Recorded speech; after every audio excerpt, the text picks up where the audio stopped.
Hi అండి. అందరికీ నమస్కారం అండి. Welcome back to Deepamma talks. అందరూ ఎలా ఉన్నారండి? నేను చాలా బాగున్నాను. మీరు కూడా బాగున్నారని అనుకుంటున్నాను. నేను సంకటహార చతుర్థి పూజ విధానం అని వీడియో పెట్టానండి. దాంట్లో చెప్పాను. నాకు ఒక సమస్య ఉంది. ఈ పూజ నుండి నా సమస్య నుండి బయటపడ్డానని చెప్పానండి. అంటే చాలామంది అనుకోవచ్చు సమస్య అని చెప్పారు కానీ ఏమని చెప్పలేసి దానివల్ల ఈ వీడియో చేస్తున్నానండి. సమస్య అంటే సమస్యేనండి. ఎందుకంటే మన మిడిల్ క్లాస్ ఫ్యామిలీలో చిన్న చిన్న సమస్యలు కూడా మనకు పెద్దగా అనిపిస్తాయి. ఎందుకంటే మనం సంపాదన తక్కువ. మనం ఒక రూ. 10 దాచుకోవాలంటే 10 సార్లు ఆలోచిస్తాం మనం. అంటే మనకొచ్చింది ఏమిటి? అందులో మనం ఎంత సేవ్ చేయగలం? ఎంత మనకి ఖర్చు అవుతుందనేసి అన్నీ చూసుకుంటామండి. అలాగే మేము కూడండి. మా ఇద్దరం బయటికెళ్తాం కాబట్టి నెలకెంత అవుతుంది? ఎంత మనం ఉంచగలుగుతున్నాం? మనకి బ్యాంక్‌లోనేమి అన్నీ చూసుకోవాలండి నేను కూడా. మేము అలాగే బడ్జెట్ ఏసుకొననే ఉంటున్నాము. అదంతా ఓకే. ఒక 1 ½ ఇయర్ బ్యాక్‌లా మేము వేరే ఇంట్లో ఉండేవాళ్ళమండి. రెంట్‌కే ఉండేవాళ్ళము. ఏమైందంటే అంటే మనుషులు కదండీ! ఒక ఒక అది అందరూ ఒకేలాగా ఉండాలనేసి రూల్ ఏమీ లేదండి. కానీ ఒక మనిషిని నమ్మారు అంటే అది నమ్మిక ద్రోహం అంటారు కదండీ! ఆ టైప్‌లో మాకు జరిగిందండి. ఒక అబ్బాయి ముస్లిం అబ్బాయండి. ఆ అబ్బాయికేమో అమ్మ, నాన్న లేరంటే ఆ అబ్బాయి అనాథ. హాస్టల్ నుండి ఒక ముస్లిం కపుల్స్ తెచ్చి పెంచుకున్నారండి చిన్న వయసులో అబ్బాయిని. ఆ అబ్బాయి మేముండే ఇంటి అపోజిట్ వీళ్ళు. సొంత ఇల్లే ఉందండి వాళ్ళది. సొంత ఇల్లు ఉంది. వస్తారు. ఫస్ట్ మేము ఆ ఇంటికెళ్ళే కొత్తలో 1 మంత్, 2 మంత్‌కి ఆ అబ్బాయి ఎవరో, మేమెవరో మాకు తెలీదండి. మేము బాగున్నామంటే బాగున్నాం అలాగే అనుకునేవాళ్ళం. ఓకే. వచ్చి మా పిల్లలతో అంటే ఆ అబ్బాయికి ఉంటాయండి. ఒక 18 ఉంటాయండి. 17 ఆర్ 18 ఉంటాయని అంతేనండి. 18 ఉంటాయండి. 19 ఇయర్స్ ఉంటాయండి. సరే చిన్న అబ్బాయే కదా! పాపం పేరెంట్స్ లేదు. తనీగా ఉన్నాడు అబ్బాయి అని చెప్పి మా ఈదులు అంటే మా ఈదులో ఎంతమంది ఉన్నామో ఒక రోజుకొకలా అన్నం పెట్టేవాళ్ళమండి ఆయనకి. అన్నం పెడుతూ అలాగే ఒక 2 మంత్స్ అయిపోయిందండి. అయిపోతే ఒకరోజు ఆ అబ్బాయి ఏమో మా ఇంటికొచ్చి ఏడుసాడండి. ఏడిస్తే "ఏమైందిరా చెప్పు" అని చెప్పి మా వారు నేను కూడా పెద్దగా పట్టించుకోలేదండి. మా వారు ఏమిటంటే మా పెద్ద బాబు ఇలాగ అయిన తర్వాత ఎవరైనా ఇలాగ అయితే చూడలేరండి. ఎమోషనల్ అయిపోతారాయన. అలాగైన తర్వాత సరే ఏడుస్తా ఉంటే ఏమైంది చెప్పు అడిగాడండి ఆ అబ్బాయిని. అడిగితే ఇలాగా నాకు అన్నం పెడుతున్నారు గానీ అందరూ నన్ను రోజు నీకు అన్నం పెడితే మాకెంత ఖర్చవుతుందనేసి నా ఎనకాతల మాట్లాడుకుంటున్నారని చెప్పి ఏవేవో చెప్పాడండి. చెప్తే మేమనుకున్నాం సరే ఓకే. ఒక మనిషికి అన్నం పెట్టడానికైనా ఇలా అయితదనేసి మా వాళ్ళను "నువ్వు ఎవరింటికి పోవద్దురా ఇక్కడికొచ్చేయి. మేము వంట చేస్తాం కదా మా పిల్లలకి. దాంతో పాటు నువ్వు తినేయి 2 పూటలని" చెప్పి చెప్పారండి. సరేనని చెప్తూ 3 మంత్స్ అండి. 3 మంత్స్ ఒక్క రూపాయి కూడా తీసుకోకుండా 3 మంత్స్ ఆ అబ్బాయికి నేను ఫుడ్ పెట్టాను. అంటే చెప్పకూడదండి ఈ విషయం. నేనేందుకు చెప్తానంటే మనుషులు ఏ టైప్‌లో ఉంటారు, మంచోళ్ళెవరు, చెడ్డోళ్ళెవరు అనేసి నమ్మడం ఈ రోజుల్లో ప్రెజెంట్ సిట్యుయేషన్‌లో కనిపెట్టడం అవ్వదండి. మనుషులు ఎంత నమ్మినా సరే ఎక్కడో దగ్గర చిన్న దగ్గర మనం మోసపోతామనేసి నా లైఫ్‌లో నేను బాగా ఎదుర్కొన్న ఒక ఇదండి ఇది. అయిన తర్వాత 3 మంత్స్ ఇక్కడే ఉన్నాడండి. నైట్ మాకు టెర్రస్ ఉంది. ఆ ఇంటికి టెర్రస్‌లో పడుకుంటాడు ఆ అబ్బాయి. నైట్ పడుకుంటాడు అక్కడేని. మా ఇంట్లో నైటు, మధ్యాహ్నం, పొద్దున టిఫిన్ 3 వరకు ఇక్కడే తింటాడు, ఉంటాడు. బయటికేదో పనికెళ్ళొస్తాడండి ఆ అబ్బాయి. ఏదో మాల్స్ ఎక్కడో చేస్తున్నాడు పని చెప్పాడు నాకు. వాడు చెప్పాడు గానీ అది నిజమో అబద్ధమో మాకు తెలీదండి. చెప్పిన తర్వాత ఎల్ ఎళ్తా ఉండండి. ఏమైందంటే ఒకరోజు మా పిల్లలు బాగా నమ్మేశారండి. 3 మంత్స్, 4 మంత్స్ అయిపోయింది. బాగా నమ్మేశారు పిల్లలు. ఏమైందంటే 3 మంత్స్ తర్వాత నేను, మా వారు వెళ్ళిపోయామండి. ఆయన పొద్దున వెళ్ళిపోయారు. నేను పొద్దున వెళ్ళిపోయాను. 9:00కి వెళ్ళిపోతాం కదా! మేము వెళ్ళిపోయాను. ఆ రోజు ఇద్దరు పిల్లలకి సాటర్‌డే లీవ్ స్కూలు. ఇంట్లో ఉన్నారు పిల్లలు. పాప ట్యూషన్‌కెళ్తది. బాబేమో కోచింగ్ క్లాస్‌కి వెళ్తారనేసి పాప ట్యూషన్‌కి వెళ్ళిపోయిందండి 4:30కి అలాగా.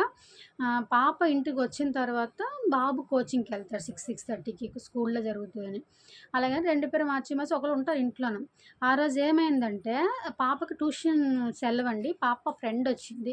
నాకు ఫోన్ చేసి అమ్మ నేను పాప మా ఫ్రెండొచ్చిందమ్మ పక్క సందేనండి. నేను వెళ్తానమ్మ వాళ్ళ ఇంట్లో ఏదో వర్క్ ఉంది రాసుకుంటామని ఫోన్ చేసిందండి. సరే అమ్మ ఎళ్ళు నేనొచ్చే వరకు అక్కడే ఉండు. నేనొచ్చాక తీసుకొని ఇంటికెళ్ళిపోతున్నామని చెప్పానండి. పాపకి ఓకే చెప్పి పాప ఆ ఫ్రెండ్ ఇంటికెళ్ళిపోయిందండి. వెళ్ళిపోయిన తర్వాత బాబు ఒక్కడే బాబు కొంచెం అంటే మగ పిల్లాడండి. కొంచెం చేతిలో మొబైల్ ఉంటే ఏం జరుగుతుందో వాళ్ళు పట్టించుకోరు కదా! ఒక మొబైల్ పాత మొబైల్ ఉండేది. ఆ మొబైల్ చూసుకుంటా ఉన్నాడండి. బాబు ఫ్రెండేమో కిందకు మేము ఫస్ట్ ఫ్లోర్‌లో ఉంటామండి. కిందకొచ్చి దినేష్, దినేష్ అని పిలుస్తున్నాడండి అంటాడంట. వాడేమో చూసి ఏమనంటే ఒకసారి కిందకి రా అని చెప్తే వాడు కిందకొచ్చాడండి. అప్పుడు వాడు ఇంట్లో ఉన్నాడండి. ఎవరు నేను చెప్పాను కదా! ఒక అబ్బాయి అని. ఆ అబ్బాయి ఇంట్లో ఉన్నాడంట. సరే అన్నయ్య నేను చూసుకో నేను బయట ఫ్రెండ్ పిలుస్తాను చూసుకొని వచ్చి చెప్పు. అంత నమ్మకంగా ఒక ఇల్లు మొత్తం అబ్బాయికి ఇచ్చేసామంటే ఎంత నమ్మకంగా ఉండాలండి. అది కూడా మన ఫుడ్ తింటున్న ఇల్లు. మనకు అన్నం పెడుతుంది ఒక ఇల్లు అంటే ఆ ఇల్లు మనకు దేవాలయంతో సమండి. అది ఆఫీస్ అవ్వని, ఇల్లు అవ్వని, ఏది అవ్వని మనకి ఫుడ్ ఇస్తుందంటే అది దేవాలయం. నేను నమ్ముతాను అలాగా. సరే ఓకే అని చెప్పి ఆ అబ్బాయి ఏం చేయాలో తెలుసా అండి? మేము ఎక్కడ తాళాలు పెడతాము, ఎక్కడెక్కడ ఏ వస్తువు పెడతాము అన్నీ తెలుసుకొని తాళం తీసి అంటే నేనేం చేస్తానంటే బీరువా ఫ్రంట్ సావి తాళమేమో బీరువా మీద పెడతాం. మాకు అలవాటు ఎందుకంటే శారీస్, బట్టస్ అన్నీ అందులో ఉంటాయి కదా! తీసుకొని పెట్టుకుంటామండి. లాకర్ తాళం మటు నేను నా తాళిబొట్టులోనే యేసుకుంటానండి. ఎప్పుడు నాకు అలవాటు. ఏమైందంటే వాడు మెయిన్ తాళం తీసేసి లాకర్ తీయలేకపోయాడండి. లాకర్‌ని ఇరిచేసాడు. ద మనం లాగుతాం కదా! దాన్ని రాయితో తట్టి ఇరిచేసాడు. ఇరిచేసి నాది తాళి చెయ్యి మెడలో ఏసుకున్నా కదండీ! పుస్తుల తాడు అంటాం కదా! పుస్తుల తాడు, ఒక 2, 3 కాయిన్స్, ఒక 10,000, 12,000 క్యాష్, మా వారి చెయిను, పాపాల చెయ్యి మొత్తం కలిసి ఒక 3 తులాల బంగారం, రూ. 12,000 క్యాష్ ఉండేదండి. మొత్తం తీసుకెళ్ళిపోయాడు వాడు. మొత్తం బీరువా అంతా ఇరిచేసాడండి. ఇరిచేసి వాడు వెళ్ళిపోయాడు. వెళ్ళిపోయిన తర్వాత ఈవినింగ్ 6:00 నొచ్చి ఏమైందంటే ఏదో ఆ రోజు నెక్స్ట్ డే ఆ రోజు ఏదో మా వారు ఎక్కడికో ఎళ్ళాలండి. మా ఆఫీస్‌లో ఒక అబ్బాయికి మా స్టాఫ్ ఒక అబ్బాయికి ఫస్ట్ బర్త్‌డే అండి. బాబు పుట్టాడు ఆ అబ్బాయికి. ఆ అబ్బాయి చెప్పాడు, "అక్క బర్త్‌డే చేస్తున్నాం బాబుకి నువ్వు రావాలక్క" అని చెప్తే, సరే మా వారు కనుక్కొని రండి వెళ్దామని చెప్తే, "సరే నువ్వు బయలుదేరమ్మా వెళ్దాం" అని చెప్పారండి. మా ఇద్దరం దానికి బయలుదేరడానికి రెడీ అవుతున్నామండి. రెడీ అయితే మా వారు చైన్ ఉంది కదమ్మా! చైన్ వేసుకోండి అని చెప్పారండి. సరే ఓకే ఏసుకోండి అని చెప్పి ఇచ్చేసాను. ఇచ్చేసింది అది అది అది సారీ ఆ చైన్ చూడడంకనే ఆ లాకర్ తీసానండి. లాకర్ తాళం పెట్టకముందే లాకర్ వచ్చేసింది. అప్పుడు చూసి అయ్యో! రామచంద్ర పోయిందని నేనైతే చాలా డిప్రెషన్‌కెళ్ళిపోయానండి. ఎందుకంటే ఈ 3 తులాల బంగారం కొనడానికి నాకు 3 ఇయర్స్ పట్టిందండి. నిజంగా చెప్తున్నాను. చెన్నైకి 2013లో వచ్చానండి. 2018, 19లో కొన్నానది. ఎన్నాళ్ళ కష్టం తెలుసండి మాకు.